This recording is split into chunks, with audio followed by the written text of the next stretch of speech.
Well, the time has finally come for my punishment read and vlog of Gothikana by Runix. If you missed it, I had a bet going with Megs. I bet that I could finish the book that I had been reading since December 1st. For me, it was Malice by John Gwynne. For her, it was Wind and Truth by Brandon Sanderson, and I lost. By the way, after I found out that I lost the race, I subsequently lost the will to finish Malice. I still have about 80 pages left. Last one of these vlogs I did was Twisted Love, and it was also at my parents' house where I am now, so I guess this is just what I do here. So this is the predetermined punishment. I have not heard pretty much anything good about this. I think there have been one or two people in my comment section saying like, no, I love it. It was really fun. So I hope I'll be one of those people. I am not predetermined to hate this. I just really think I will. But you know, let's be optimistic. Maybe I'll love this. And since I am going to be reading and vlogging and reacting to this, there will be spoilers for the entire book. Look, I said I was gonna keep an open mind, but Runix is making this a lot more difficult than it should be because the first sentence is already like grammatically weird. Like, I don't like it. There was nothing scarier than a blind old woman with whites for eyes suddenly gripping your arm under a full moon night. It doesn't even sound bad when I say it out loud, but I don't like it. Like, it doesn't lie well because she knew stuff she shouldn't know, stuff about boys she couldn't even see. Again, I'm trying not to be nitpicky, but the word stuff is one of those words that I don't really feel like belongs in fantasy novels. For me personally, it like takes me out. It's a very modern word in my opinion. It appears that our main male character's name is Vad or Vad, V-A-D, which is not the best name. My brain is instantly auto-correcting it to Vlad. Vad blushed furiously, his 7-year-old self getting mad at old Zelda for cornering him like that and saying weird stuff about him his friends made fun of. Again, it's like not the worst thing, but also this is page 2. We have so much book to get through. And I've already clocked like 5 or 6 small grammatical errors or just like awkward phrasing, which does not bode well for this reading experience. Who I'm assuming is going to be our main female character, Corvina. So the setup for this book basically is that what I'm assuming is the male main character has been given like some sort of prophecy that I think is about the female main character, Corvina. And Corvina, she has a mother who hears voices, and she does too sometimes, and had a weird upbringing. Corvina just got invited to a very exclusive magic school that she has never heard of. At least I'm assuming it's going to be a magic school. 10 pages in, my thoughts overall this far is that the only way that you would think that this was well written is if you were skimming it instead of actually reading it. Because the words at first glance, they do make sense, but then when you actually read them, you're like, wait, no, that's not the right way to do it. Am I crazy? Do I know the way words are supposed to go? Corvina let herself take in the abundance of deep, dark verdancy that expanded below her, the little town a small clearing in the middle of the thicket. The little town is a small clearing, or the little town is in a small clearing? Like, again, I know what you mean, but why wasn't this book edited is my question. Oh, and confirmed, Corvinia has purple eyes. Vad? Yeah, he was given a prophecy about meeting someone with purple eyes from that old Zelda lady. So Miss Purple-Eyed Corvina just met who I assume is going to be like her roommate or someone. Her name is Jade. And the second thing she said to her was, "Damn, girl, your eyes are freaky." Just ran into this random group of boys. Corvina felt her face get warm at all the masculine gazes on her, a natural shyness overcoming her. Corvina wanted to belong, to be loved, to be absolutely adored, no matter what happened, despite her past. There was a gnawing ache in her soul, and she desired so deeply. Desired what so deeply? But she knew that the books she read were fictional and the chances of her, of all people, finding anything remotely similar were slim. Awesome. This is my least favorite trope. A sheltered virgin who is not like other girls, but is the most beautiful creature to ever exist. I fucking hate that, quite honestly. That is the worst. Also, yeah, she was like homeschooled and shit because her mother was crazy, so everybody in the town thought that she was weird, she had no friends. That's the backstory. No, perhaps I would care more if that was like shown to me in a flashback chapter or something at the beginning instead of just told to me like, yeah, everybody hates this kid. Corvinia saw Jade grit her teeth as she stuck up her middle finger with bright pink polish.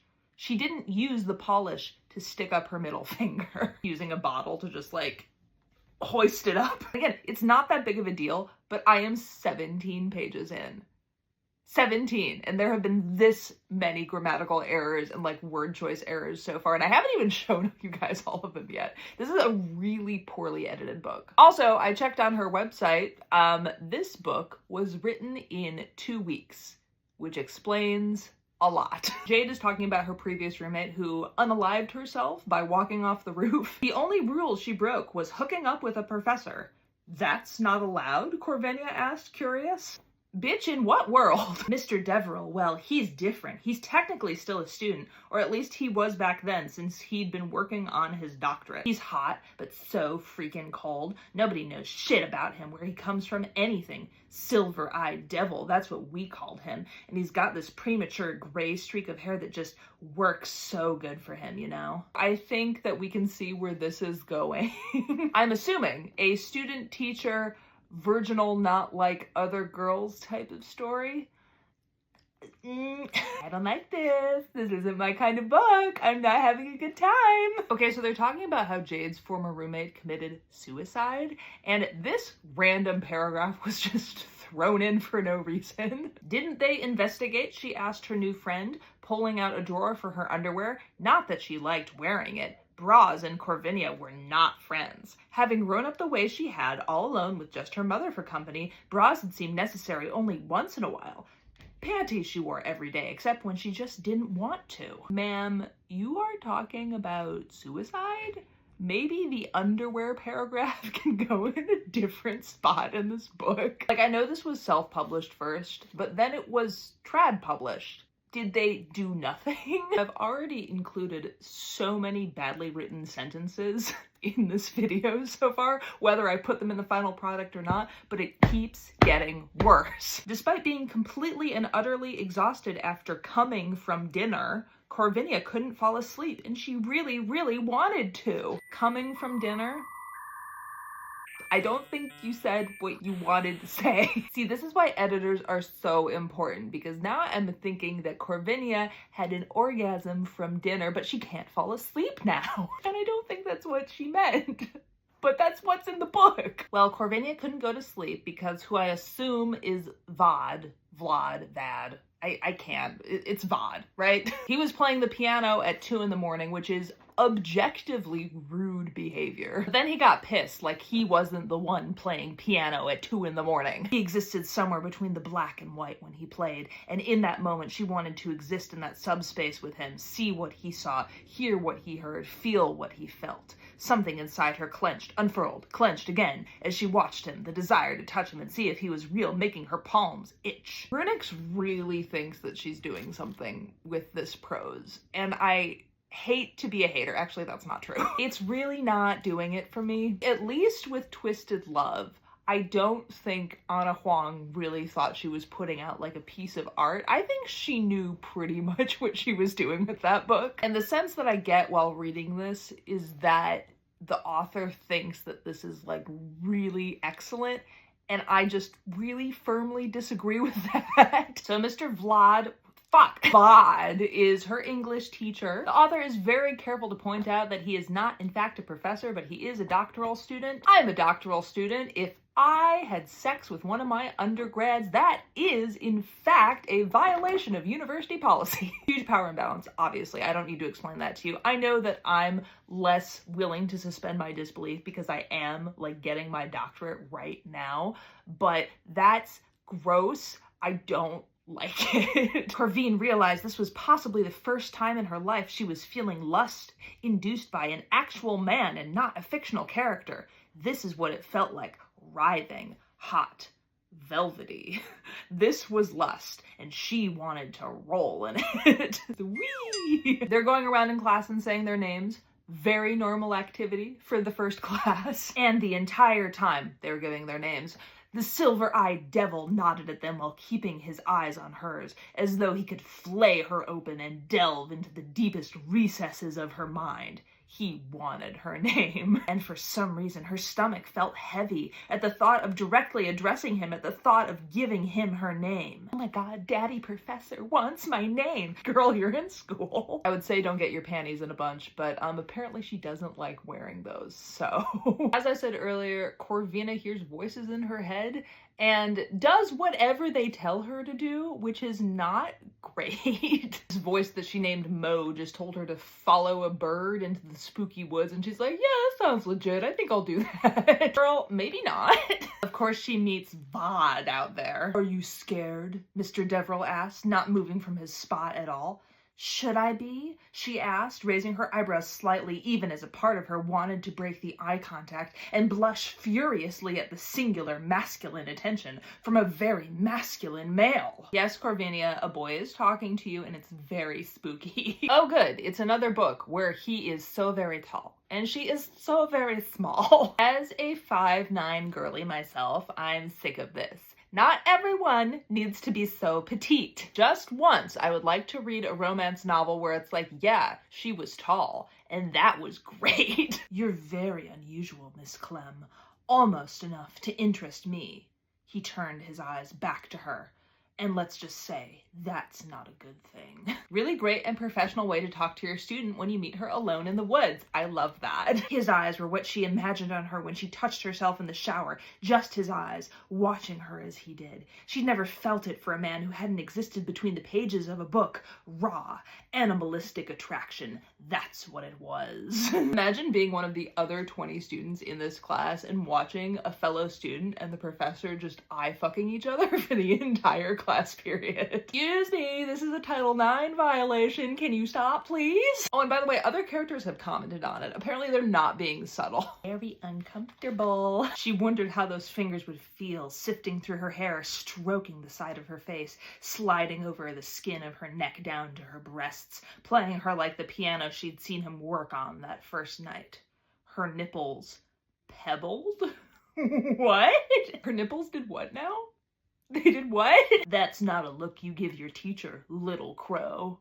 Unfortunately, I think that's gonna be the sexy nickname because her name is Corvina, so like crow or raven. That's not a name you call your student. How am I looking at you? Like you're inviting me to play. I don't know about you, but I'm uncomfortable. This isn't fun laughter, this is nervous laughter. I'm itchy. You know, some people shouldn't be teachers, and I think and I think Vod is one of them. Well, they ran into each other in the library, and that was just so sexy of a destination that I don't think they can help themselves anymore. She felt a gentle tug, and then he was upright, her body flush against his, her free breasts pressed into his tight torso, her stomach nestling the bulge she had spied moments ago, her hand in his grip, his eyes roving over her face. Wait, how fucking short is she? She's so short and petite that her stomach is just completely at crotch level. So when they end up making out, is he just gonna like bend in half like that? Also love seeing the detail that Corvina is still not deigning to wear a bra. Awesome. Love that touch. Her entire being felt seen, splayed open before him, the cracks in her soul visible, waiting for him to quench its thirst. One taste. That's it. His hand, his big, naked, skilled hand, brushed over her hip, her thigh, his fingers glancing over the wet, needy spot between her legs, discovering nothing but flesh. His breathing grew ragged as his finger made contact with her wetness. No panties? I don't like underwear. I skip them sometimes. Eyes on her, he rubbed his wet finger over her lower lip slowly, coating it with her moistness, then leaned forward, licking the juice he'd smeared there. This is only the first sex scene. It's gonna get so much worse, guys. So basically, he touched her no-no square, then put it on her face, then licked it off, and then was like, well, this can't happen again, now can it? It's supposed to be hot. It's not. Good news, there is an attempt at an actual plot. Ravinia started hearing a new voice, and there's also a bunch of spooky stuff going on. I'm assuming she's gonna have to figure it out. A lot of that spooky stuff is connected with the woods, and apparently there are some people that were murdered there like 100 years ago or something. And all of that is connected into what is called the Black Ball, which is like a masquerade that happens every 5 years, and someone disappears every time during the masquerade. And no one knows why, and no one has investigated. They're like, huh, that sucks. She also just had a dream where her dead mom was like, no, no, no, you can trust the devil of your heart. Yes, the man who quasi-fingered you and then rubbed it on your face. You can trust him. It's not the worst idea for a plot ever. I'm also not interested at all. Then again, me enjoying this wasn't really the point of this exercise, now was it? So she decided to go on a walk at night into the woods because she had a nightmare and obviously meets Mr. Vod. And completely out of pocket, she was having a very, well, kind of normal conversation about tarot cards. If you value your life, don't look at me like that. Not with those eyes. He leaned closer, his warm breath and burning scent washing over her. It makes me want things, little crow. Things like what? She whispered, her heart in her throat, her gaze locked with his. Hang on. Things like my fist in your hair and my tongue in your mouth, he told her harshly, the lines of his face strained. Things like fucking you in front of the boy who held your hand just to tell him you'll never be his. Things like bending you over my desk after class and telling you to wrap your lips around my cock like you do with your pencil. He keeps on yelling at her for tempting him with her eyes. He is the one who has gone like, you have such beautiful eyes. I want to fuck you in this library. Like, you are doing far worse with this dirty talk than her looking at you in a lustful way with her violet eyes. Oh my goodness. This is a barbaric need to possess, to eliminate, to own. This is madness.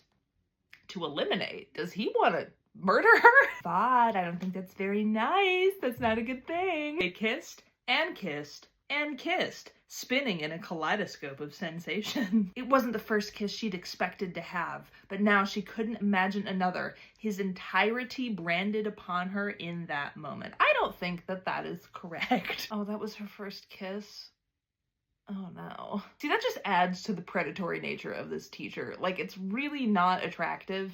It's really not. So Vod took her in a ride in his car because she needed to go to town to send a letter, and so she put on her seatbelt. She bit her lip and fidgeted with the strap crossing her chest, bisecting her heavy breasts in a way that was severely uncomfortable, but necessary. It's like every time I just start to get a little bit interested in the story, there's just like unnecessary boob or underwear detail. Like, Corvinia has such little personality. The only things I know about her is that she has purple eyes, an insane mother, hears voices, and has like a huge rack, apparently. None of which I would like to add are actual personality traits. All right, horny, that's a personality trait. This is the second time they have described her nipples as pebbled. This is not a thing. I refuse to let this become a thing. I asked some of my friends about the whole nipple thing, and apparently this is actually something that does exist in other romance books. Does that change my opinion on it?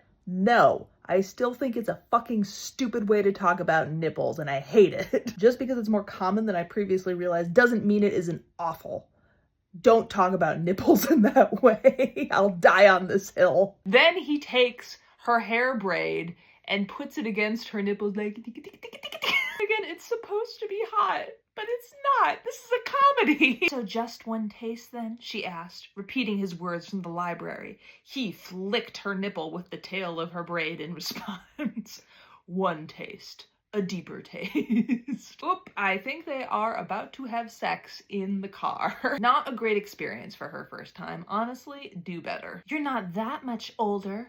Old enough to make you come like a firecracker around my cock.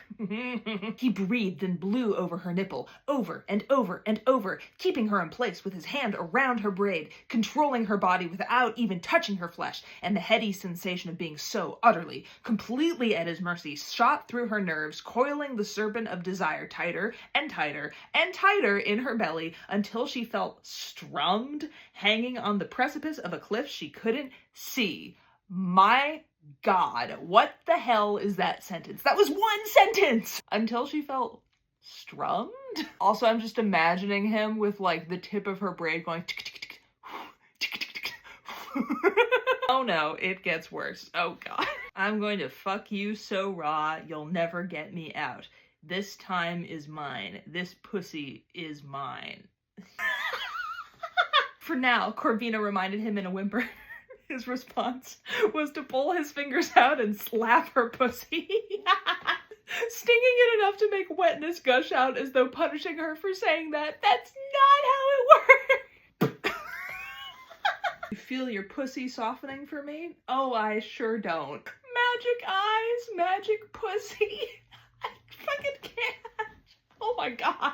I think that's actually the worst line I've ever read in a romance book. The bar is so low, but magic eyes, magic pussy is like the worst. She pulled her head down for a kiss again, moving her hips as he aggressively punched his cock inside her. Indeed, please do not. Any men that are watching this, indeed do not do such a thing. Do not punch your cock inside anyone. Please don't do that. So now, after they fucked in the car, now things are obviously back to normal. She would sit in his classes and watch him teach and feel her breasts get heavy. She would watch him tap the marker on the desk and remember the way he'd tapped her pussy. Tapped her pussy?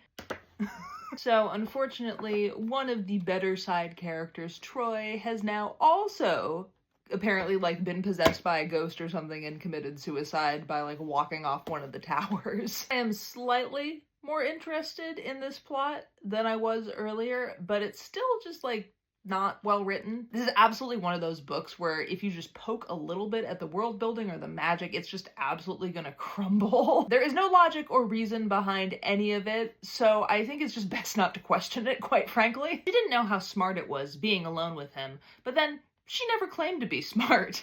She was more driven by emotion than logic, more attuned with her senses than her brain. Well, she just told him about the voices in her head, and I would be more proud of her if that scene had not happened while he was simultaneously eating her out while she was sitting on a piano. And the author made sure to point out that of course she wasn't wearing a bra again. Don't worry, she doesn't do that. That's one of those things where like it could have been an interesting scene, like her explaining her family trauma and these voices that she hears and like how she's scared that she's going crazy, and it could have been so emotional if it wasn't juxtaposed with like this goofy sex scene. I admitted myself at the institute where they took Mama to get myself tested for schizophrenia, just to be aware, you know, and negative, she informed him as his finger began to circle her nether lips, making her clench. Like, it's just so over the top. And call me old-fashioned, but I don't want my sex scenes while we're talking about severe mental health issues. I just,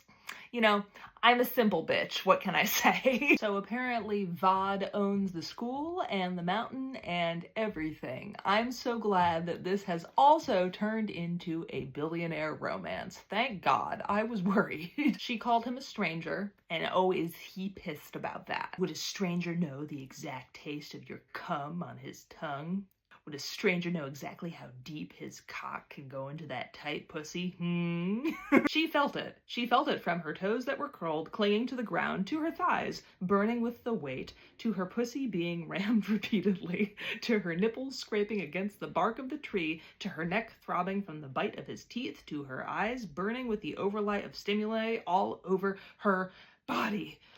No commas, just a run-on sentence, just so you know. Fuck yes, baby, he pounded into her. My little witch with those fucking purple eyes fucking made for me, and I'm your devil, am I not? I don't know why that part's so funny to me. And I'm your devil. Am I not?